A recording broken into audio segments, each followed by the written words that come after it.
கிருஷ்ணாவதாரத்திலே அர்ஜுனனுக்கு இந்த பகவத்கீதையை உபதேசம் செய்தார்.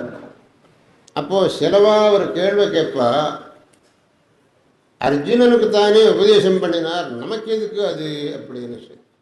யாருக்கு யார் என்ன உபதேசம் பண்ணினாரோ அது அவருக்குத்தானே, இன்னொருத்தனுக்கு அது சம்பந்தம் என்ன அப்படின்னு. இந்த பிரச்சனைக்கு ஜவாபாக ஆதிசங்கர பகவத்பாதாள் அந்த பகவத்கீதைக்கு பாஷ்யம் எழுதும்போது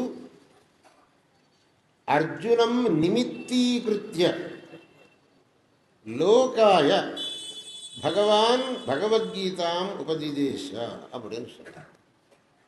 அர்ஜுனனை ஒரு நிமித்தமாக வைத்துக்கொண்டு முழு உலகத்துக்கு பகவான் இந்த கீதையை உபதேசம் பண்ணினார். அர்ஜுனனை ஒரு நிமித்தமாகத்தான் வைத்து கொண்டார். அர்ஜுனனுக்கு மட்டும் அந்த உபதேசம் இல்லை. அதனாலே பகவத்கீதை நமக்கு எல்லாருக்கும் பகவானால் செய்யப்பட்ட உபதேசம். அந்த பகவத்கீதையை நாம் எல்லோரும் சரியாக புரிந்து கொள்ள வேண்டும்.